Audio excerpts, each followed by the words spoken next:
মিনাল লাইলি ফাতাহাজ্জাদ বিহি নাফিলাতাল লাক, আপনি রাতের আধার অন্ধকারে তাহাজ্জুদ নামাজ কায়েম করুন। অর্থাৎ এই তাহাজ্জুদ নামাজ কায়েম করলে কি হয়? ইজ্জত সম্মান আল্লাহ বাড়ায় দেয়, বলেন না সুবহানাল্লাহ। আর এই সম্মান হচ্ছে আল্লাহ পাক রব্বুল আলামিন তার হাবিবকে বলতেছেন, আপনাকে আমি আল্লাহ দান করব, এমন সম্মান মাকামে মাহমুদ দান করব যা কোনোদিন কেউ কল্পনাও করতে পারে না। সমস্ত নবীদের যিনি সর্দার, এটা কবে দান করবেন? হাসরের ময়দানে। সেই সম্পর্কে তাফসীর ইবনে কাসিরের ভিতরে এই আয়াতের ব্যাখ্যায় তারা লিখেছেন, এটা মুসলিম শরীফের ভিতরে, বুখারী এবং আহমদের ভিতরে, এই তিনটা কিতাবের ভিতরে আনা হয়েছে। আপনার এই হাদিসটুকু লম্বা একটি হাদিস, আমি সংক্ষেপে বলবো ইনশাআল্লাহ, এটা বলে শেষ করে দিব। তাহাজ্জুদ নামাজ আদায় করার কারণে আল্লাহ যে আমার নবীকে যে মাকামে মাহমুদ দান করবেন, এটা কোন জায়গা থেকে কিভাবে, এটা আল্লাহ তাআলা তার সাহাবায়ে কেরামদের মাঝে একদিন বর্ণনা করতেছেন। পয়গম্বর তিনি স্বাভাবিকভাবে সিনার গোশতটা বেশি পছন্দ করতেন। সাহাবায়ে কেরাম তারা কিছু গোশত নিয়ে আসলেন, আনার পরে আল্লাহর রাসূল সাল্লাল্লাহু আলাইহি সাল্লাম তিনি আপনার সিনার যে গোশত, সেখান থেকে তিনি একটু গোশত নিলেন এবং মুখে দিলেন। এরপরে সাহাবায়ে কেরামদেরকে বলতেছেন, ও আমার সাহাবীরা শুনে নাও, হাসরের ময়দানে আল্লাহ পাক রব্বুল আলামিন সবচেয়ে সম্মানিত মর্যাদা আল্লাহ আমাকে দান করবেন। জোরে বলেন না সুবহানাল্লাহ। সবচেয়ে সম্মানিত, সবচেয়ে মর্যাদা, ইজ্জত, সম্মান আল্লাহ আমি নবীকে দান করবেন, কারণ আমার আগে এবং পিছনের সমস্ত গুনাহ আল্লাহ ক্ষমা করে দিয়েছেন, সব গুনাহ ক্ষমা করে দিয়েছেন। আল্লাহর নবী পয়গম্বর রাহমাতাল লিল আলামিন তিনি বলেন, ও আমার সাহাবীরা, হাসরের ময়দান যেদিন কায়েম হয়ে যাবে, আল্লাহ পাক রব্বুল আলামিন পৃথিবীর শুরু থেকে কিয়ামত পর্যন্ত যত মানুষ আল্লাহ দুনিয়াতে পাঠাইছেন, সব মানুষগুলো আল্লাহ সেদিন একত্রিত করবেন। সব মানুষদেরকে সেদিন একত্রিত অবস্থায় এক জায়গায় দাঁড় করাবেন। ও আমার সাহাবীরা শুনে নাও, সেই দিন মানুষগুলো দেখবে সূর্যটা অনেক নিকটবর্তী হয়ে গিয়েছে। ও মুসলমান, মানুষগুলো ঘামের সাগরে তারা সাঁতার কাটতেছে, ছটফট করতেছে, কারণ জমিনটা পুরো তামা হয়ে গিয়েছে। হাসরের ময়দানে কান্নার আওয়াজ, মানুষগুলো বড় পাগল হয়ে গেছে, চিৎকার করে করে বলতেছে, কেউ কি নাই আমাদেরকে সুপারিশ করার মতো, আমাদেরকে আজকের এই বিপদে কেউ কি নাই সাহায্য করার মতো। এবার সব মানুষগুলো একটা পরামর্শ করলো, কার কাছে গেলে আমাদের ব্যাপারে একটু সুপারিশ পাওয়া যায়। সব মানুষগুলো একটা সিদ্ধান্ত গ্রহণ করলো, চলো আমরা চলে যাই পয়গম্বর আদম আলাইহিস সালাতু ওয়াস সালামের কাছে। তাকে সর্বপ্রথম আমার আল্লাহ তাআলা নিজের হাতে সৃষ্টি করেছেন এবং তাকে পয়গম্বর বানাইছেন। শুধু তাই নয়, আল্লাহ পাক রব্বুল আলামিন সমস্ত ফেরেশতাদের মাধ্যমে তাকে সাজদা পর্যন্ত করাইছেন। চলো, তিনি তো আমাদের আদি পিতা, তার কাছে আমরা চলে যাই। হাসরের ময়দানে সব মানুষগুলো মিলে পয়গম্বর আদম আলাইহিস সালাতু ওয়াস সালামের কাছে চলে যাবে। মুসলমান ডাক দিয়ে বলবে, ও পয়গম্বর, আপনি তো আমাদের আদি পিতা, আমাদের পিতা। শুধু তাই নয়, আল্লাহ আপনাকে নবী প্রেরণ করে দুনিয়াতে পাঠাইছেন, আল্লাহ নিজের হাতে আপনাকে সুন্দর করে সৃষ্টি করেছেন। শুধু তাই নয়, সমস্ত ফেরেশতাদের মাধ্যমে আপনাকে সিজদা করাইছেন। ও পয়গম্বর,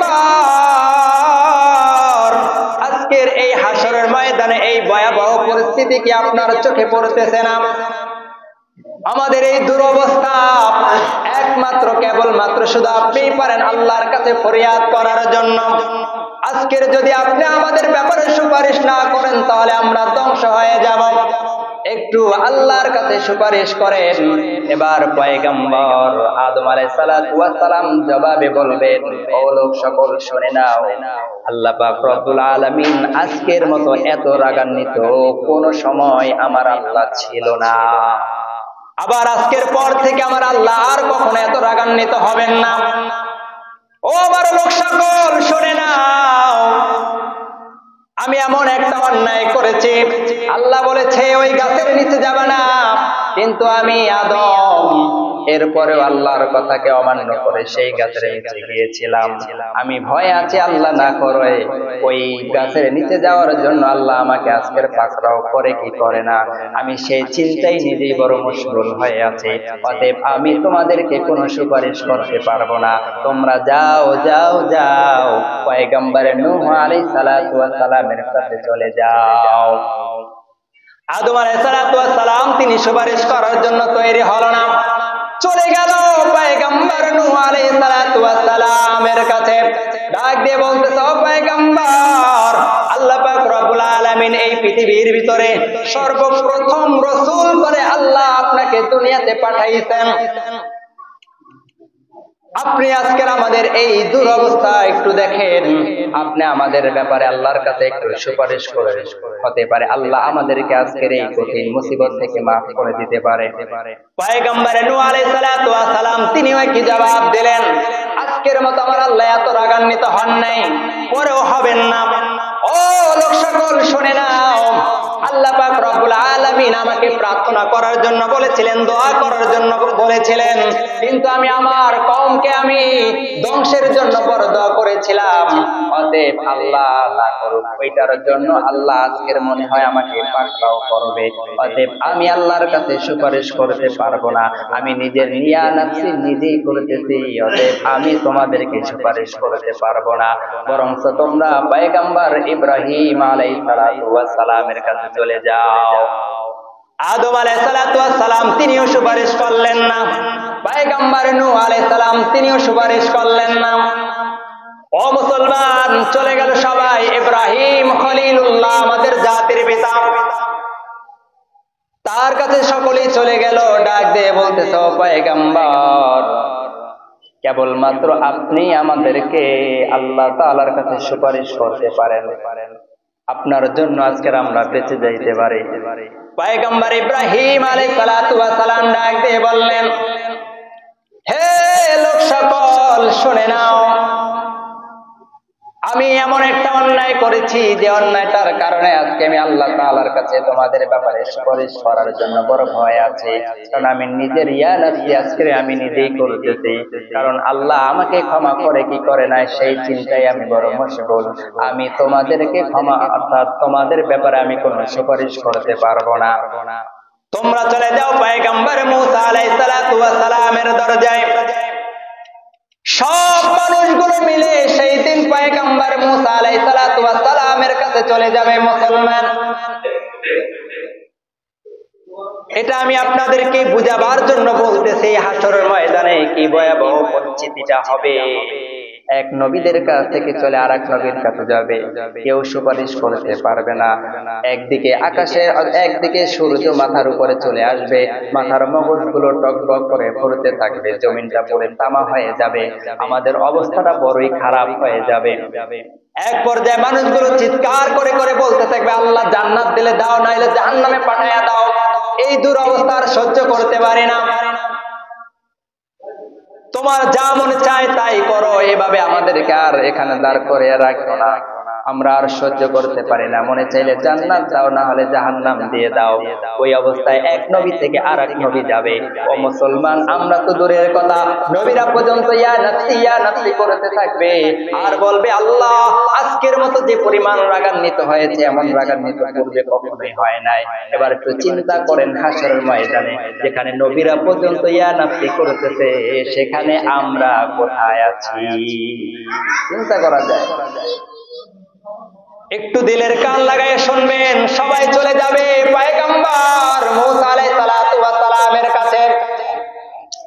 ও পয়গম্বর, আপনি তো মূসা কালিমুল্লাহ, আপনি তো আল্লাহ তাআলার সাথে কথা বলতেন। ও পয়গম্বর, আপনি আমাদের ব্যাপারে একটু আল্লাহ তাআলার কাছে সুপারিশ করেন। পয়গম্বর ঠিক একই উত্তর দিবে, আজকের মতো আল্লাহ এত রাগান্বিত আর কখনো হয় নাই, আর হবেও না। কারণ আমি তোমাদেরকে সুপারিশ করতে পারবো না। কেন জানো নি? আমি আল্লাহর হুকুমের পরিবর্তে হুকুম পাওয়া মাত্রই হুকুম আমার উপরে আল্লাহ করে নাই, বিনা হুকুমে আমি একজনকে থাপ্পড় দিয়ে তাকে মেরে ফেলেছিলাম। হতে পারে আল্লাহ ওই উসিলায় আজকে আমাকে পাকড়াও করতে পারবে। অতএব আমি আমার নিজের ইয়ানাসি নিজেই করতেছি, তোমাদের ব্যাপারে সুপারিশ করার মতো ক্ষমতা যোগ্যতা আজকে আমার নাই।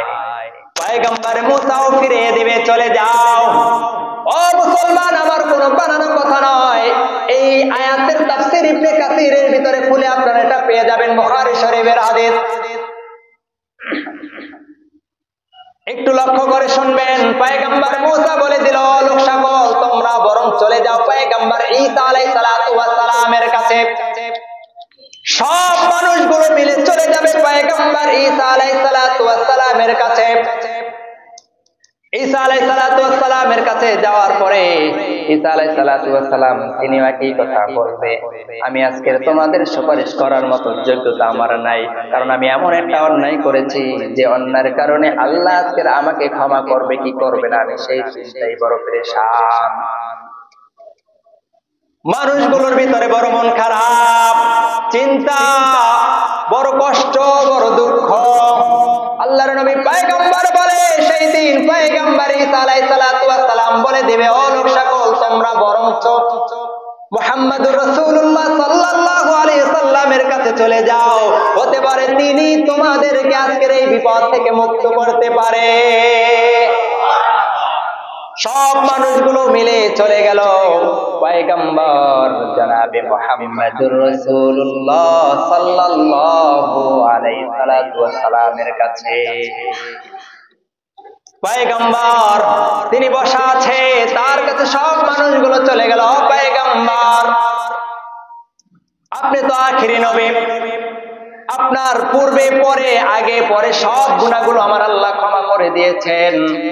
আপনি যদি আজকের আমাদের ব্যাপারে সুপারিশ করেন, আল্লাহ 100% আমাদেরকে মাফ করতে পারে। এই যন্ত্রণা, এই কষ্ট আমাদের আর সহ্য হয় না। আপনার কাছে এসেছি, সব নবীরা আমাদেরকে ফিরিয়ে দিয়েছে, কেবলমাত্র আপনি ছাড়া। আর যদি আপনিও আমাদেরকে ফিরিয়ে দেন, যাওয়ার মতো আমাদের আর কোনো রাস্তা নাই। এবার পয়গম্বর মুহাম্মদুর রাসূলুল্লাহ সাল্লাল্লাহু আলাইহি সাল্লাম সাথে সাথে তিনি মাকামে মাহমুদে সিজদায় পড়ে যাবে, আরশের নিচে। আরশের নিচে সিজদায় পড়ে চিৎকার করে করে বলতে থাকবে, আল্লাহ আমার উম্মত, আমার উম্মত, আমার উম্মতদেরকে মাফ করে দাও, আমার উম্মত। সব নবীরা যেখানে ইয়া নাফসি ইয়া নাফসি করতেছে, সেখানে আখিরি নবী মুহাম্মদুর রাসূলুল্লাহ তিনি সিজদায় পড়ে করতেছে, ইয়া উম্মতি ইয়া উম্মতি, আল্লাহ আমার উম্মত, আল্লাহ আমার উম্মতদেরকে মাফ করে দাও। আমার উম্মতের কি উপায় হবে? আল্লাহ ডাক দিয়ে বলে, ও পয়গম্বর, মাথাটা আপনি উত্তোলন করেন, মাথা উঠান, চান আমার কাছে আমি দিয়ে দিব, সুপারিশ করেন আমি কবুল করব। পয়গম্বর বলে, সেই দিন আমার জবান থেকে আমার আল্লাহ এমন এমন এমন এমন শব্দ, এমন এমন বাক্য আল্লাহ আমার জবান থেকে বের করবে, যে শব্দগুলো দুনিয়াতে কখনোই আমি জানতাম না, আমার জবান থেকে বের করে নাই। ওই শব্দগুলো বলবো আর বলবো, আল্লাহ আমার উম্মতের কি উপায় হবে, আমার উম্মতকে ক্ষমা করে দাও। আল্লাহ বলবে, ও পয়গম্বর আপনি আর কান্না করবেন না, আমি বলে দিলাম যাদেরকে হিসাব নেওয়া হয় নাই ওই সমস্ত উম্মতদেরকে আপনি বিনা হিসাবে জান্নাতের ভিতরে নিয়ে যান, জান্নাতে নিয়ে যান। জান্নাতের ডান দিকের যে দরজা আছে, ওই দরজার ভিতরে তাকে প্রবেশ করা, তাদেরকে সবাইকে নিয়ে যান। পয়গম্বর আবার সিজদায় পড়ে যাবে, আবারও বলবে, রব্বে কারীম আমার উম্মত, আমার উম্মত, আমার উম্মতের কি হবে?